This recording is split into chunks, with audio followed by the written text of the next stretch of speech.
Now, very first story, the Attorney General and Ministry of Justice has announced a joint committee made up of the police, the Economic and Organized Crime Office and Attorney General will soon be set up to begin processes to prosecute persons cited for financial misappropriation in the Auditor General's report. Marietta Bru-Appiah-Oppong made that commitment when she appeared before the Public Accounts Committee on Thursday. This wraps up the committee sitting for queries raised in the 2012 audit report. The committee is expected to work together with the state agencies to ensure prosecution of persons cited in the Auditor General's report. And evidence. And what was the response from the Ministry of Finance? In future, we will always ensure that we write to the Ministry of Finance for clearance and authorization. All applicants will be tested and assessed by a computer. So here, the incidents of fraud and impersonation have been completely erased. After I've gone through it, I realized that it was not termed a value book. Let us cut it short. Yes. The fact that you have complied. The Attorney General and Minister of Justice, Marietta Bru-Appiah-Oppong, appeared before the Public Accounts Committee to respond to the queries raised in the report.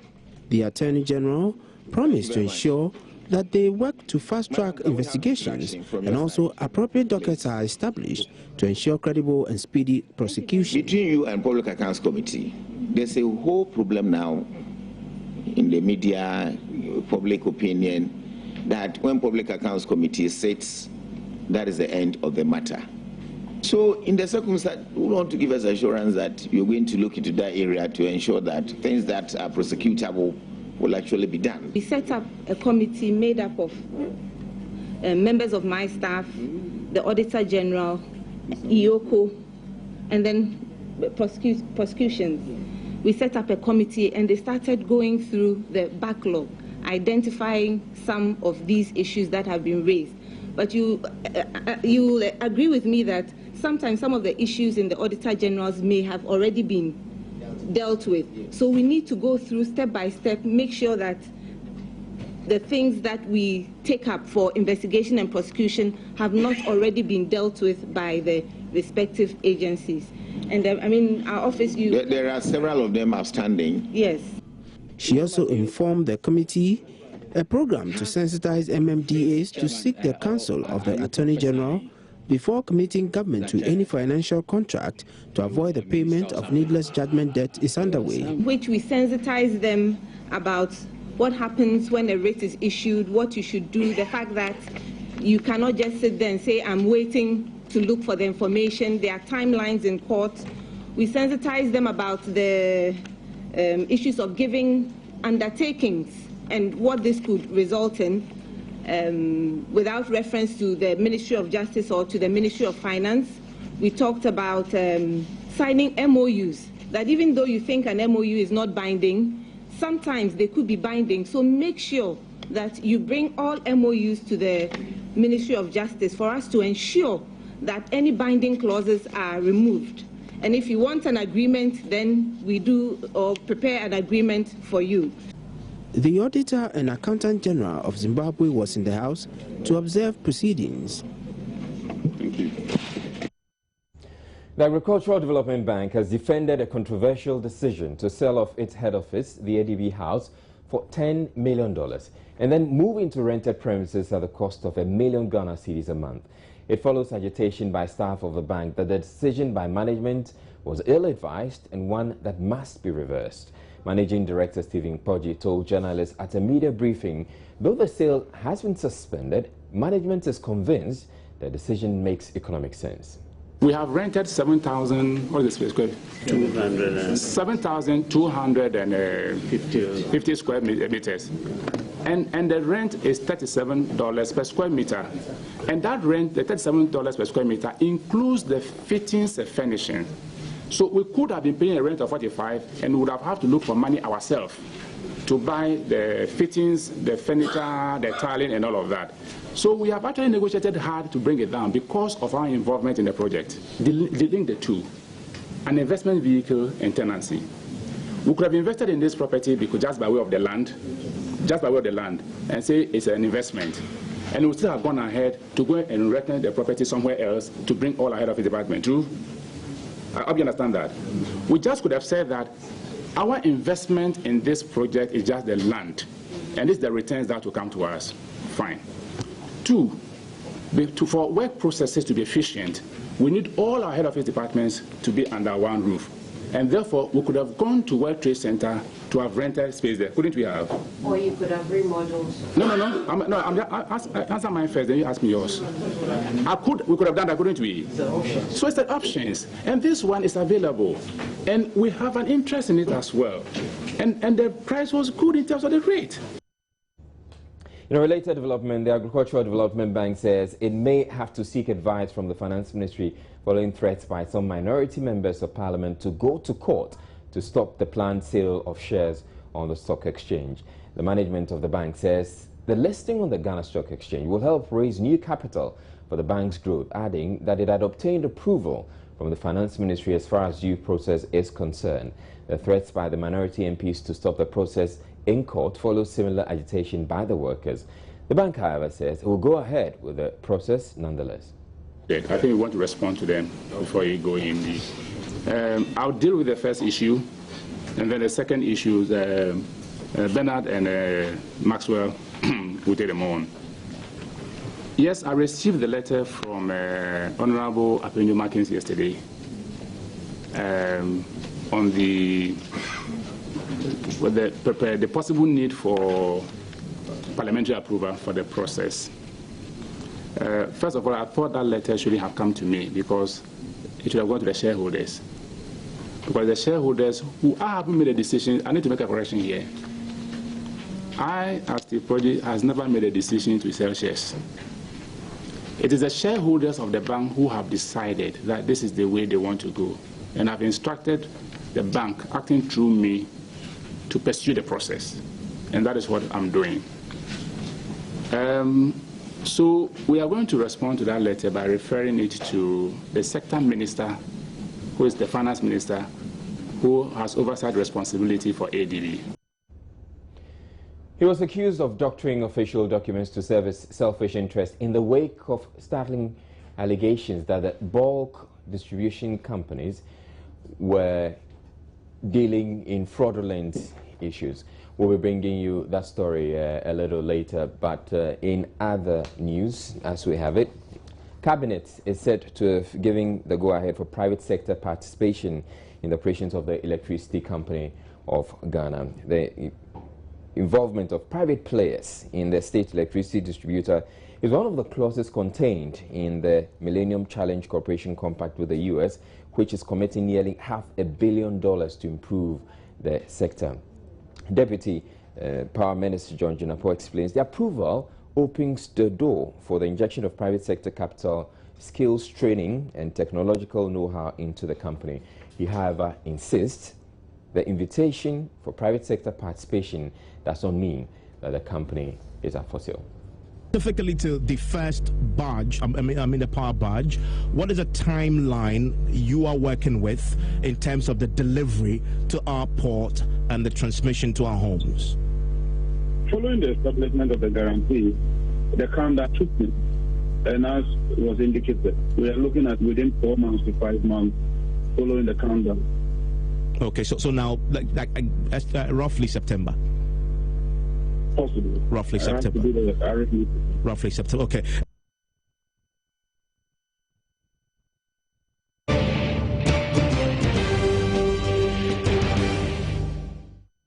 We're going back to our earlier story about the bulk oil distributors.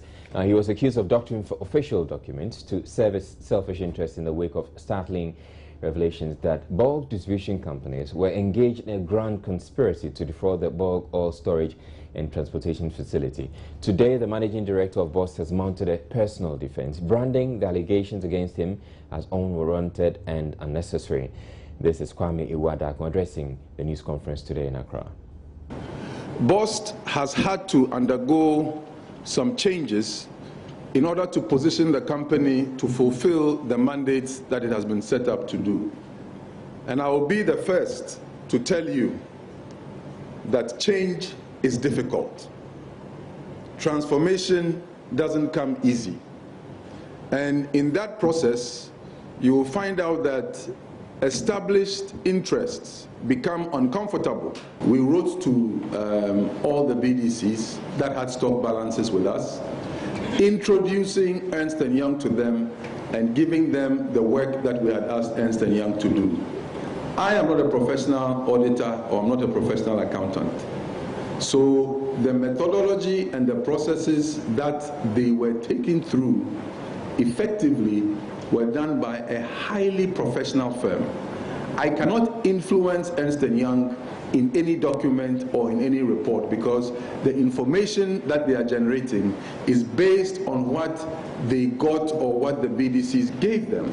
Myself and my board, we are very professional, and we just want to focus on the truth. We want to focus on what really happened.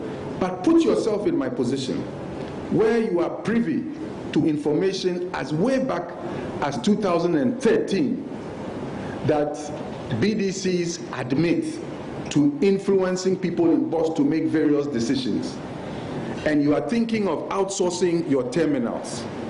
Under what circumstance would you recommend that? And that is why I came out from the beginning and said, professionally, we are not going to give our terminals to BDCs to operate. Kwame Wadaku also revealed that the senior staff union chairman, who was dismissed for speaking to the media on the ongoing controversy, will be reinstated. Mr. Mante is a member of the BOS family. I have made an announcement here, and he is coming back into the company. You know, let me be very frank. You can't run a company like what we have in the media. I accept it's a public interest story because we perform a very critical role for this country. But when things are internal, allow us to deal with it internally. Mr. Mante has been with BOS for many years. He has risen up to become the president of the then Senior Staff Association, now trying to backdoor into the Senior Staff Union. He's a personal friend. He and I have achieved many, many, many difficult things in BOS, alongside with Bernardo Usu, the Junior Staff Union chairman. Because what I have always done from the day that I walked into BOS is to have an open door and to collaborate. The 2016 presidential aspirant of the New Patriotic Party, Nana Addo Akufo-Addo, has charged President Mahama to cut the lip service and set his priorities right and respond to the growing concerns of Ghanaian workers. In his May Day message ahead of tomorrow, Nana Akufo-Addo lamented the numerous problems confronting the Ghanaian worker, occasioned by the mismanagement of the economy and the fiscal indiscipline that has characterized the rule of the NDC government over the last 6 years, adding that workers deserve better and that the president must set his priorities right and respond to their concerns with deeds and not words. According to him, this year's May Day celebrations comes at a time when the current state of our country under this NDC government is in disarray, as Ghanaians and especially workers are bearing the full brunt of the economic mismanagement. An economy in serious decline, evident in the $912 million IMF bailout package, with its anticipated job cuts, widespread and rampant corruption, indecisive leadership, as well as the crippling effects of Dumso, which continues to cost the nation billions of Ghana cedis, Akufo-Addo said, are examples of the serious problems facing the nation. As a result of these problems, he noted that workers' wages are only to see a 13% increase for the 3-year period of the IMF bailout. This would, no doubt, make the Ghanaian worker poorer and poorer as the cost of living gets even higher than his or her take-home pay. Prior to this development, government, beginning this year, scrapped the 10% cost of living allowance despite the rising cost of living. Industries and small businesses are folding up because of Dumso, which has resulted in the loss of thousands of jobs. Akufo-Addo said the Ghanaian worker is suffering. In spite of these difficulties, Nana Akufo-Addo urged the anxious Ghanaian workforce not to lose hope. Stay faithful to the Ghanaian enterprise. A bright future awaits you.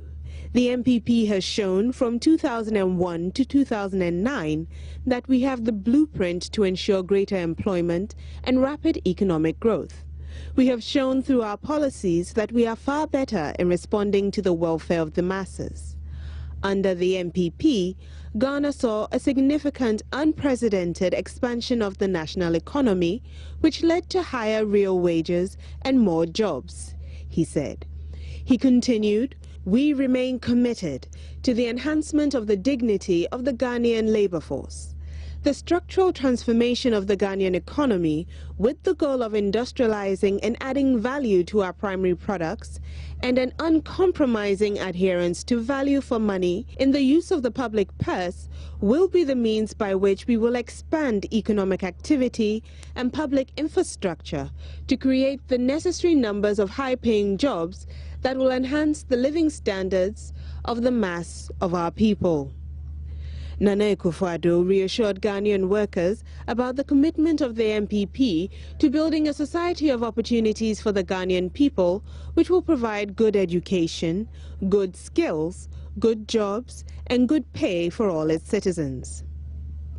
Together, we can build a nation that we can leave to our children and their children with pride and dignity.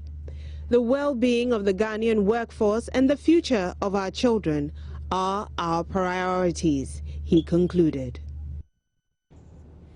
The national organizer of the opposition New Patriotic Party says no contestant has been prevented from filing their nominations as being speculated in sections of the media. Speaking on today's big story earlier, he said it is against the party's constitution to bar anyone from filing their nominations without any tangible reason. There were speculations earlier that the Member of Parliament for Etrima Mponua, Isaac Esiama, has been prevented from filing his documents at the constituency at the close of nominations across the country today. But John Boadu says the MP filed his nomination papers at the regional headquarters of the party. Today is the date for the closure of nominations, and we expect that we will receive the collated numbers as per constituency to go through the region before it comes to national. So it has not come to our notice yet. That a certain member of Parliament was not allowed by his constituent or constituency executive to file. Well, we earlier on heard that Isaac Esiama, we cannot confirm that, but that's what we hear, that he was not allowed. Esiama knows too well how the process is working. You'll be the last person to be most so out, and I think that it is a rumor I should think. Yeah. We're taking a break. We'll be back with more stories. Don't go away.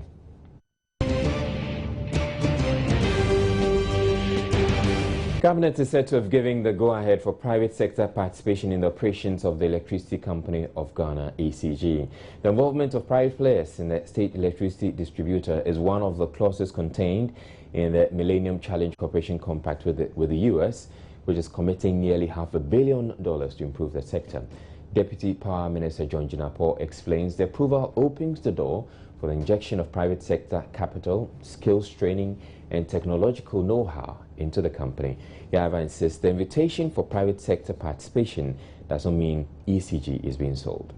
The concession is simply to engage the private sector to partner with ECG and to support them with capital injection, with skills training, and also bring to bear their technological know-how in order to make ECG much more efficient and much more responsive.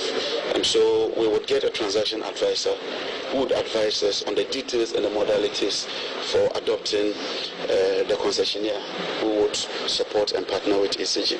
Then let me quickly state that it does not mean we are selling ECG. The assets of ECG, all the properties of ECG would continue to remain as it is. What we are looking for is the skill and the training and the innovative ways that we can make ECG much more efficient and responsive. Port health officials at Paga and the Upper East region are worried about the possible entry of bird flu-infested poultry into Ghana through unapproved entry points. This concern comes on the back of warning from the Ministry of Health in Ghana following the outbreak of bird flu in Burkina Faso. The officer in charge of the Port Health Unit at the Ghana-Burkina Faso border at Paga, Francis Nyameche, has been speaking to Joy News' Upper East correspondent, Albert Sorry.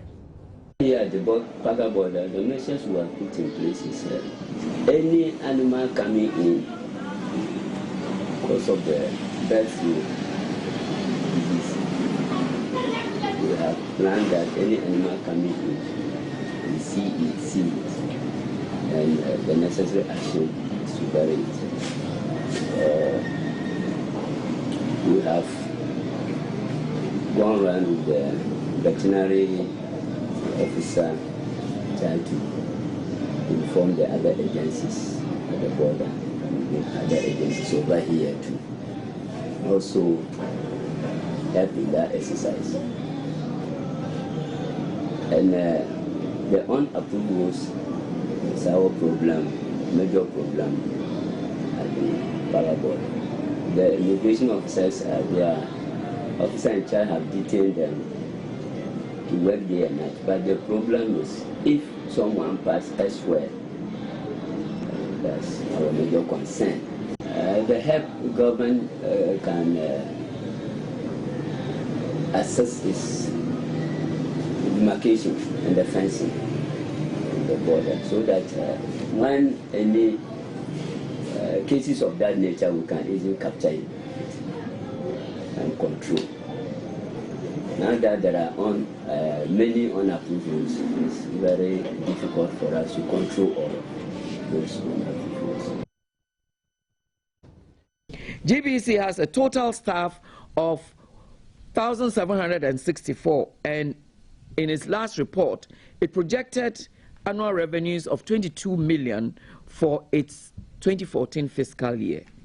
Clearly, some people expect us to have attained the level of CNN or BBC, and understandably so. We can argue all we want, but the age of GBC demands expectations of commensurate abilities and success. So we can't blame those who lament are not being where we ought to be. If we don't ask ourselves, strangers will ask us or talk about it behind our backs. The Director General of the Gambia Radio and Television Services, Keba Dida, commended the Ghanaian media for its vibrancy, but cautioned against political interference. Ghana had been a pace-setter in the sub-region, really. I have listened to the speech, of course, and the expectations of the Ghanaian people, actually. Yeah, but they've commended the organization having come this far, really. The challenges are still there, but this is the world, and that's how it works. The independence of the media is important. It should be upheld and it should be respected, for that matter, because we do not belong to any particular quarter.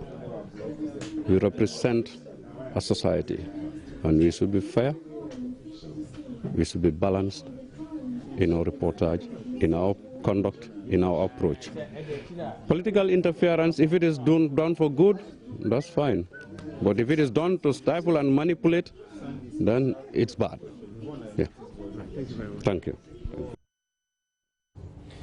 The headmaster of Nifa Senior High School, Alexander Peter Akwa, has been charged with a sexual assault of the school's assistant headmistress. Mr. Akwa's assistant, Anna Dudu, who was recently transferred to the school, is accusing him of attempting to forcibly have sex with her. The Kropon Circuit Court in the Eastern Region, presided over by Justice Chachu Azuma, today heard how the assistant headmistress was assaulted on May 14 this year when she went to the headmaster's office to inform her she had closed for the day. According to her, the headmaster on the said day seized her, dragged her into a chair, unbuttoned her blouse and fondled her breasts. She said though she struggled to free herself, the headmaster was too strong. Eventually, when she broke free, the headmistress said she took solace in the accountant's office. Now, though the headmaster was made to render an apology by the other colleague heads in the school 3 days later, with a promise not to repeat the act, her relationship with Peter Akwa deteriorated as news of the attempted rape spread among the staff. She subsequently received a letter dated 20th January 2015 directing her to report for work at the Municipal Education Office, as an additional staff.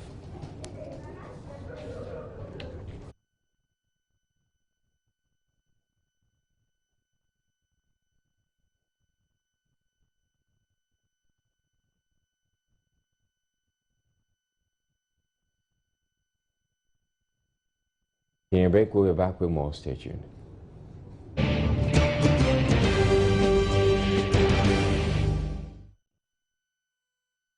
Time now for business. My name is Atani. The bulk oil storage and transportation company BOST say it has strategic reserves that can last at least 6 weeks should there be fuel shortage. There have been concerns over the company's reserves over the weeks, but speaking at a press conference today, Managing Director of BOST, Kwame Ewuadaku, says its outfit is ready to deal with any crisis.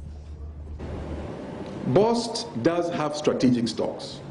And as I showed you in that chart, if we didn't have strategic stocks, today you would not have diesel in your tanks in Ghana today. This very month, if you look at the diesel supply in the country, we have done 71% of diesel supply in Ghana because the BDCs just don't have any stock. It is only, I think, yesterday that one of the BDCs was able to bring in about 25 or 27,000 metric tons. But that company that just brought in that product, in the interim where they didn't have stocks, were buying from BOST. The truth of the matter is the entire storage that BOST has can only cover 6 weeks of petroleum stocks in the country. And we also have to make space available for our customers, the BDCs, to be able to operate. Some of them operate with the private tank farms, which are mostly located in the Tema and the Takoradi area, whereas we are nationwide. So we have a system of ullage management that allows us to hold our own strategic stock to support nobody else but the BDCs in time when they are in need.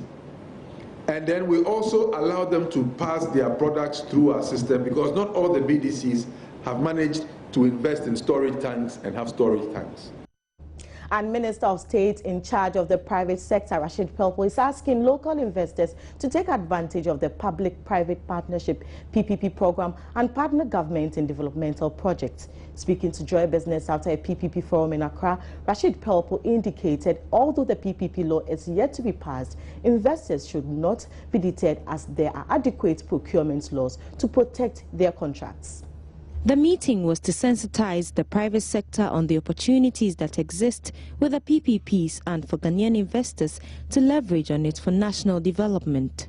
Deputy Finance Minister Mona Korte says though government prefers working with local partners on the PPP projects, they must be innovative. For the Public Investment Division of the Finance Ministry in charge of the PPP's implementation, the program presents a rigorous process that ensures the country benefits as a partner. First of all, you prepare the project. Then when you go to the bidding, that is when it means you have the various indicators. For instance, you have the project, you know the scope of the project well defined. Then you have the project cost well defined by that time, or at least to a maximum point. You have the agreement that actually the private sector can inspect and see that this is the agreement or the contract agreement that I'm going to have. Then you have the key performance indicators, which are the critical outputs that you expect from the private sector. Although there is a PPP policy guiding the projects currently, a law is lacking, but government says that should not deter investors. This is a very important law. You don't rush into it. So we are receiving active attention. At the moment it's at the cabinet subcommittee and it's being looked at. But I'm saying that it should not prevent us from going into PPPs because we have enough procurement laws. Do we have an idea when it will go to Parliament? No, I don't have an idea because it has to be dealt with in accordance with the challenges that we are facing, in accordance with the challenges that come with it. So when the subcommittee presents it to Parliament, to Cabinet will then pass it to Parliament, and Parliament will take its own time to be able to pass it into law. And investors are yet to react by bringing in their capital despite Ghana signing up to an IMF program. There was some brief freeze in terms of capital inflows into the country because of delays in finalizing negotiations with the IMF. So why are these funds delaying even though Ghana has signed on to the program? Stanchart Africa Research Boss Razia Khan has been sharing some thoughts with us at Stanchart Africa Summit here in Accra.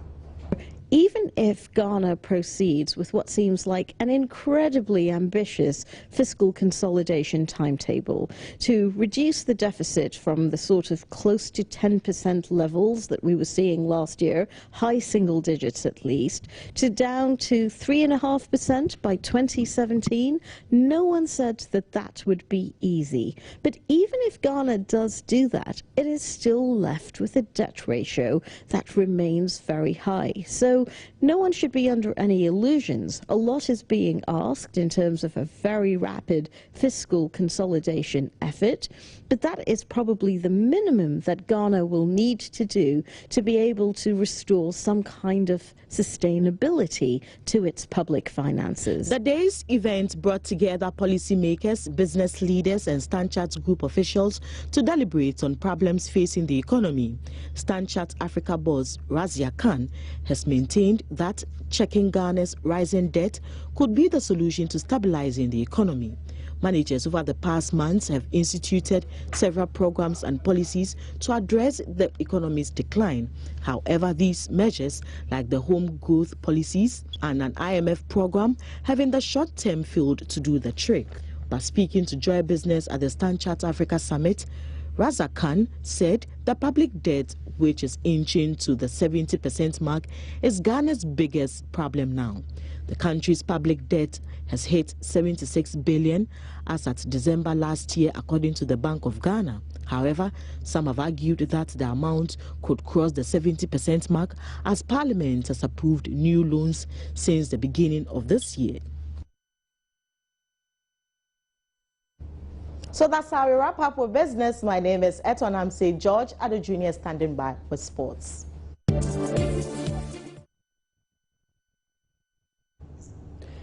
May Day this year is going to be different for many people in Accra who will meet and have fun at the corporate chill-out event being organized by Joy FM and Graphic Showbiz at the Mayakova Beach Club at La. The corporate chill-out, which also forms part of activities marking the 20th anniversary of the multimedia group, Joy FM will operate from the beach resort, and corporate guests will have the opportunity to host programs for the station together with the station's presenters throughout the day. The event will be crowned with a late-night jam of music from the 90s. Joy FM's programs director Kofi Ansa assures it will be completely fun-packed. 3 weeks ago, we had our Joy FM Sports Invitational, where we brought together corporate institutions to come and compete in various sporting disciplines. So on the back of that, we decided that it would be good to also help them unwind, by bringing them together again to come and have fun, basically. So what we're going to be doing tomorrow is that we're going to give these corporate institutions the opportunity to host or to present our shows, the shows on Joy FM. So yes, you would have some of them hosting the Super Morning Show together with the main host. Some of them would also be hosting Cosmopolitan Mix, Drive Time, through till our late night programs. We're having board games, we're having swimming competitions, we're having musical chairs, we're having treasure hunt, and a host of other games that we've lined up for the day. And the climax would be the old school jam, where we're bringing together three of our hottest DJs, DJ Black, Billy, and Andy Dusty, to take us through an old school jam. On behalf of Joy FM and Graphic Showbiz, I wish to invite Corporate Ghana to the Joy FM Graphic Showbiz Corporate Chill Out, which comes off tomorrow, Friday, that's the 1st of May, at the Mayakova Beach Club. Come, let's unwind, come, let's jam, come, let's party, and most importantly, come and experience, how we run our shows here on the Superstation. It would be an experience that you would live with for a very long time. Everyone can and is invited actually to be there. It's free. Now, being pregnant is not only about carrying another human being inside you. It comes with lots of changes in the body, mood swings, food preferences, and even the sense of smell. The process also requires a lot of planning, exercising, and body care, including shaving the pubic hair before delivery. In case you're a first-time mother, or you're a mother of 2, 3, 4, you still have a lot to learn before that bundle of joy arrives. So you may want to join Adoma Firm on May 4 for a free antenatal care and some pregnancy tips to keep you informed all through the 40 weeks journey. The producer at Adoma Firm, Wilbeck Kofi Ampa, tells us more about this program. It is actually called FSM Goes Antenatal. What we plan doing is that we are inviting our viewers, 150 women, and we are giving them a free antenatal care with our expertise. We have a midwife who is trained in the UK coming through. We have nurses from the Ridge Hospital. We have our doctors standing by. What we are going to give our women who attend is that we are going to ensure that whatever they need as pregnant women, that will make their pregnancy a successful one, a safe one for that matter. We are going to let our team of experts look at them, diagnose whatever issues they may have, and we will deal with it. So if you are a woman in the house and you want to be part of it, you don't need to call. Just text your name to 0233 515070, and we have a deal. We promise that you are going to have a nice experience. Right, that's it for the bulletin. Or before we go, a corpse of a baby boy believed to be over a month old was today discovered in a drain at asylum down here in Accra. Residents who found the decomposing body floating in the drain called into the newsroom after several failed attempts to get the police. Viewers are warned, the story is not a pleasant one. Most of the residents were shocked at the sight of a corpse floating in the drain on Thursday afternoon. About your tongue there was slammed down about got an enormous until you all na akwala bi to got a new no catch me auntie baby. Our attention was drawn to it by a boy whose football fell in the gutter. In an attempt to pick his football, he stepped on the baby and shouted for help.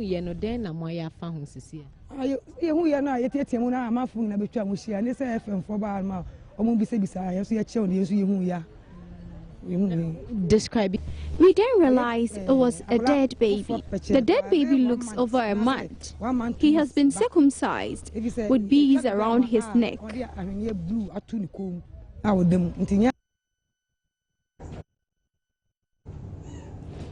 That's it for the bulletin. For a quick run through our top stories. Cabinet has approved the private sector involvement in the Electricity Company of Ghana, but insists it does not mean the state electricity distributor is up for sale.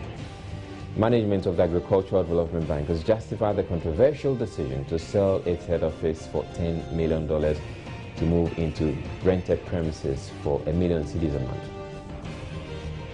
The Attorney General has announced the formation of a joint committee to prosecute persons cited for financial malfeasance in the Auditor General's report.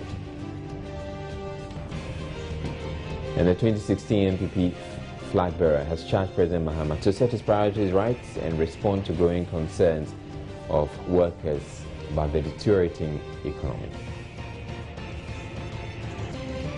That's it. My name is Israel. Thank you very much for watching and have a good evening.